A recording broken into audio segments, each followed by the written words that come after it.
tous et bienvenue sur le podcast de Terre des Hommes. Nous allons interviewer aujourd'hui Michel, un bénévole qui s'est rendu sur le terrain et plus précisément au Sénégal. Et il va nous raconter un peu son expérience et en quoi consiste le projet. Bonjour Michel. Oui, bonjour. En fait, j'ai visité plusieurs projets au Sénégal, mais j'aimerais vous parler d'un projet en particulier. C'est celui d'école associative dans la banlieue de Dakar. En fait, c'est un projet qui se situe à peu près à 15 km du centre de la ville, dans deux communes qui s'appellent Guinaw Rail Nord et Sud. Alors, c'est des quartiers de la périphérie qui ont été construits dans les années 60 avec aucun urbanisme, donc c'est une installation complètement anarchique. L'habitat est précaire, à la limite du bidonville. Et puis surtout, c'est un quartier qui, à chaque saison des pluies, est inondé, donc ce qui oblige une partie de la population à aller vivre ailleurs pendant 2 ou 3 mois. Donc les conditions de vie sont difficiles dans ce quartier, et la population est essentiellement pauvre. Comment cette population qui est essentiellement pauvre, comment voit-elle ses enfants à l'école ? Alors, effectivement, la scolarisation des enfants est un problème dans ces quartiers parce qu'il n'y a que 2 écoles publiques qui ne peuvent accueillir qu'une faible partie des enfants qui habitent dans le quartier. En plus, ces écoles sont anciennes, les locaux sont précaires, sont vétustes, il y a beaucoup d'enfants par classe, donc on dit jusqu'à 100 enfants par classe qui obligent les enseignants à accueillir la moitié des enfants le matin et l'autre moitié l'après-midi. Et ces conditions font qu'il y a un nombre important d'échecs scolaires et des enfants qui se retrouvent jeunes dans la rue sans avenir devant eux. D'accord. Et donc qu'est-ce qui est fait pour améliorer cette situation ? Alors, comme les autorités ne peuvent pas faire grand-chose parce qu'elles n'ont pas de réserve foncière, elles ont peu de moyens financiers, c'est finalement les habitants du quartier eux-mêmes qui ont décidé de réagir. Et j'aimerais plus particulièrement parler de Ouzin qui a créé la première des écoles associatives. Donc c'est lui qui a pris l'initiative de créer une école, dans un premier temps pour accueillir ces enfants qui ont été déscolarisés, pour leur permettre de retrouver le circuit normal de l'école. D'accord. Et puis aussi pour accueillir finalement tous les enfants du quartier qui avaient besoin de scolarisation. Donc Ouzin a créé une première école il y a un peu plus de 20 ans. Et puis ce premier projet a fait tache d'huile, ce qui fait qu'actuellement dans le quartier il y a 9 écoles associatives, c'est-à-dire des écoles qui accueillent actuellement plus de 1600 élèves qui n'auraient pas trouvé leur place dans l'enseignement public normal. Quelle est exactement la réalité au jour le jour dans ces écoles ? Alors bon, la réalité pour l'instant elle n'est pas toute rose parce que ces écoles ont très peu de moyens financiers, donc elles se trouvent dans des locaux qui ne sont pas adaptés à l'enseignement, c'est souvent des locaux loués, donc des maisons d'habitation, ce qui fait que les classes sont petites. Moi j'ai vu des classes de 3 mètres sur 4 qui contenaient à peu près 50 élèves, donc on voit qu'il y a une très grande promiscuité dans les classes. Ensuite il y a un manque flagrant de matériel. Au départ les enfants étudiaient assis par terre sur des nattes ou alors sur de simples bancs en écrivant sur leurs genoux. Les conditions d'hygiène, de sécurité étaient déplorables. Et puis les enseignants qui acceptaient de travailler dans ces écoles parce qu'ils étaient peu payés, finalement n'avaient pas une bonne formation de base, une formation d'animateur, mais bon, ils faisaient preuve d'enthousiasme, mais effectivement il leur manquait de compétences pédagogiques. Où intervient donc Terre des Hommes dans cette situation ? Alors, le Terre des Hommes intervient dans 2 volets. Le premier volet, c'est l'amélioration des conditions de travail des enseignants et des élèves. Et le deuxième volet, c'est l'amélioration de la qualité de l'enseignement. D'accord. Comment Terre des Hommes a pu améliorer ces conditions de travail des élèves et des enseignants ? Alors bon, il a fallu essayer de rendre les locaux aussi attrayants que possible malgré leurs défauts. Donc Terre des Hommes a financé des peintures de ces locaux, des réaménagements du sol, par exemple percer certaines ouvertures dans les murs pour que l'éclairage soit meilleur. Donc ça c'est au niveau des locaux eux-mêmes.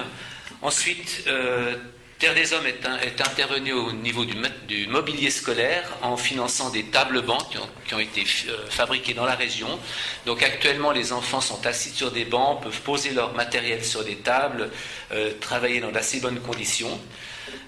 Terre des Hommes a aussi financé du matériel pédagogique, alors du matériel pour les enseignants, mais aussi pour les élèves, entre autres des livres de français et de mathématiques. Maintenant, chaque élève dispose d'un de ces livres. Terre des Hommes a aussi financé l'équipement d'une bibliothèque Ce qui fait qu'actuellement, les enfants des écoles, mais aussi les habitants du quartier, ont à disposition des livres de qualité. Et puis, Terre des Hommes a aussi financé l'équipement d'ordinateurs dans certaines écoles.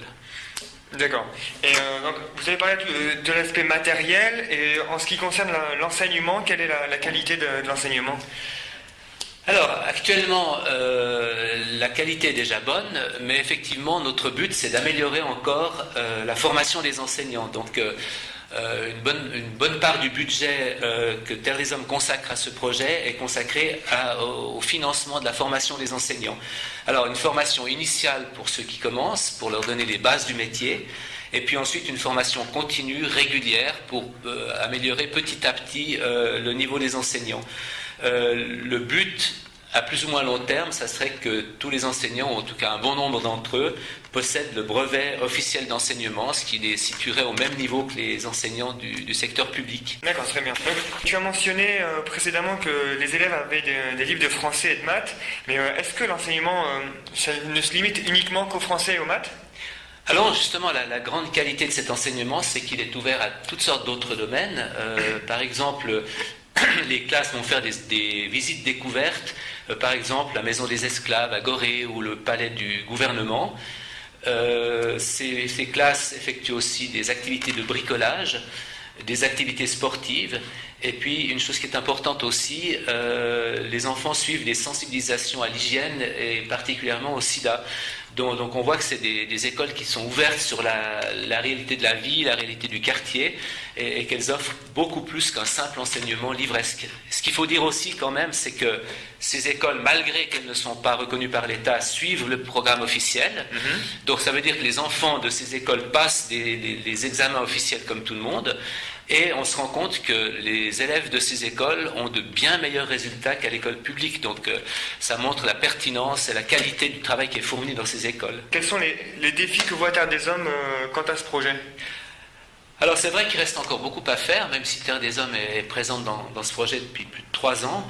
Les grands défis, ça va être effectivement d'adapter les locaux à des vraies conditions d'études, d'arriver à des vrais locaux scolaires, mais la question n'est pas simple parce que dans le quartier même, il n'y a pas de réserve foncière, donc ça veut dire peu de terrains achetés, les terrains sont chers, donc c'est une réflexion qui doit être menée avec les directeurs de ces écoles et les enseignants pour voir les meilleures solutions à trouver.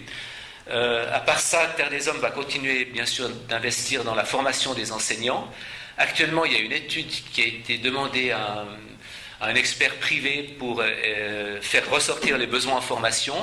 Donc, d'une part, les enseignants vont exprimer leurs besoins, et puis d'autre part, il y a l'inspecteur de la région, l'inspecteur des écoles publiques, qui va aussi faire une étude, et c'est donc la conjugaison de ces deux sortes de besoins qui va conduire à un vrai programme de formation.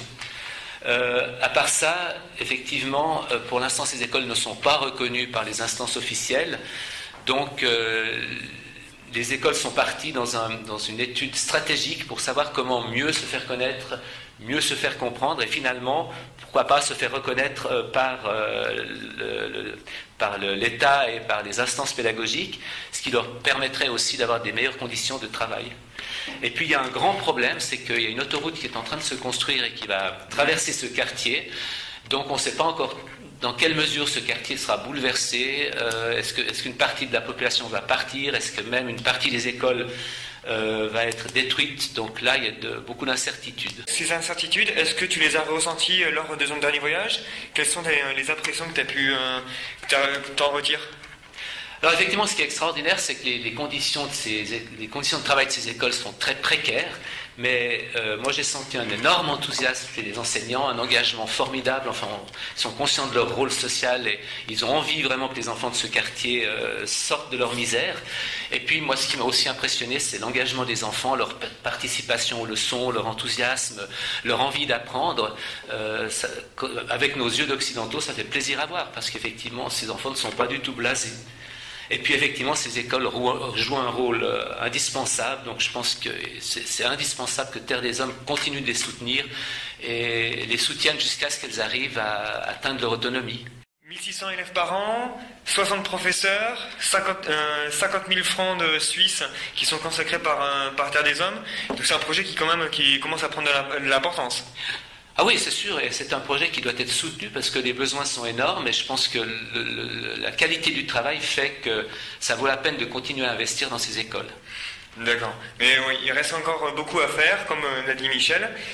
Donc, merci de votre attention. Et pour en savoir plus, nous vous donnons rendez-vous sur le site internet de Terre des Hommes, terredeshommes-suisse.ch. À bientôt.